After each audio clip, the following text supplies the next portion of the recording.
खुश आमदीद fact factory में, जहां हम सुर्खियों के पीछे की कहानियां और दुनिया के सबसे बदनाम ज़माना शख्सियात के बारे में हक़ाइक़ से पर्दा उठाते हैं। आज हम इस शख्स की ज़िंदगी और विरासत पर रोशनी डालने जा रहे हैं जिसने दुनिया को हिलाकर रख दिया, उसामा बिन लादेन। उसामा बिन मोहम्मद बिन अवाद बिन लादेन 1957 में रियाज़, सऊदी अरब में पैदा हुआ।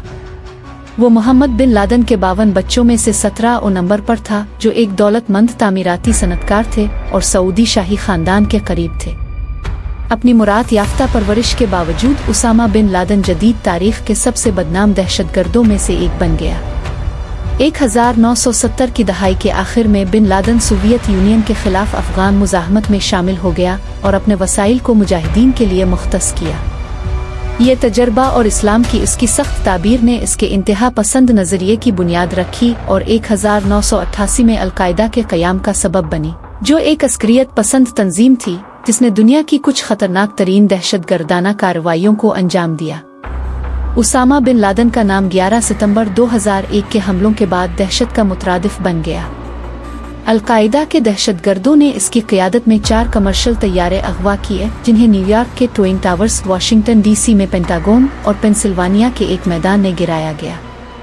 तकरीबन 3000 बेगुनाह अफराद की जानें गईं, जो तारीख की सबसे मुहलिक दहशतगर्दी की कार्रवाई थी। लेकिन 9 नवंबर बिन लादेन की तरफ से की गई कई हमलों में से सिर्फ एक था।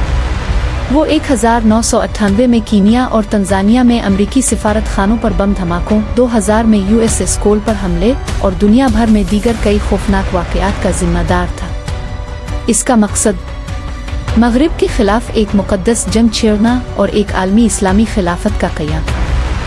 9 नवंबर के बाद उसामा बिन लादेन आलमी दहशतगर्दी का चेहरा और अमरीका का सबसे मतलूब शख्स बन गया। अमरीकी हुकूमत ने इसके सर पर $25 मिलियन का इनाम रखा, चाहे वो जिंदा हो या मुर्दा। लेकिन सिर्फ अमरीका ही नहीं था जो इसे इंसाफ के कटहरे में लाना चाहता था। दुनिया भर की हुकूमतें बिन लादेन को गिरफ्तार करने या हलाक करने की कोशिश कर रही थीं ताकि इसके दहशतगर्दी के दौर का खात्मा किया जा सके। वजूहात वाज़े थीं। बिन लादेन ने न सिर्फ हजारों लोगों की मौत का मंसूबा बनाया, बल्कि इसने एक इंतहा पसंद नजरिए की लहर भी फैलाई जो आलमी सलामती के लिए खतरा बन गई थी। तकरीबन एक दहाई तक गिरफ्तारी से बचने की इसकी सलाहियत ने इसे मगरिब के खिलाफ बगावत की अलामत बना दिया, जिसने इसके पैरोकारों में इसकी मकबूलियत में मजीद इजाफा किया। कई सालों तक उसामा बिन लादेन बगैर किसी निशान के गायब हो गया। तारीख के सबसे बड़े इंसान शिकार के बावजूद वो गिरफ्त में न आया और अफगानिस्तान और पाकिस्तान के दूर दराज मकामात के दरमियान मुंतकिल होता रहा। ताहम 2010 में CIA को एक अहम सुराग मिला।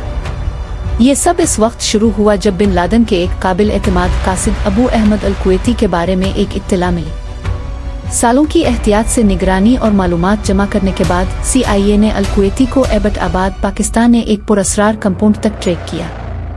ये कंपाउंड इंतहाई महफूज था, ऊंची दीवारों और खारदार तारों के साथ, और उसके पास न कोई इंटरनेट था और न ही फोन के रवाबित। एक वाज़े इशारा के अंदर कोई अहम शख्सियत छपी हुई है। महीनों की एहतियात से मुशाहिदा करने के बाद CIA को यकीन हो गया कि उन्होंने अपना हदफ पा लिया है।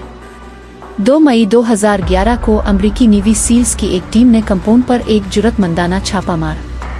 चंद मिनटों के अंदर उन्होंने इमारत पर कब्जा कर लिया और उसामा बिन लादेन को बिलाखिर इंसाफ के कटहरे में ला खड़ा किया। उसामा बिन लादेन की मौत ने एक दौर का खात्मा किया, लेकिन इसके इक़दामात का असर दुनिया भर में आज भी महसूस किया जा रहा है।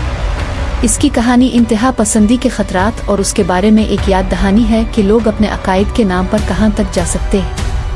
अगर आपको ये वीडियो मुफीद लगी तो लाइक बटन को दबाएं, इसे अपने दोस्तों के साथ शेयर करें और फैक्ट फैक्ट्री को सब्सक्राइब करें ताकि हम आपको दुनिया की शक्ल देने वाली कहानियों के बारे में मजीद गहराई में जाकर मालूमात फराहम करते रहें। अगली बार तक मुतजस्सिस रहें और मालूमात हासिल करते रहें।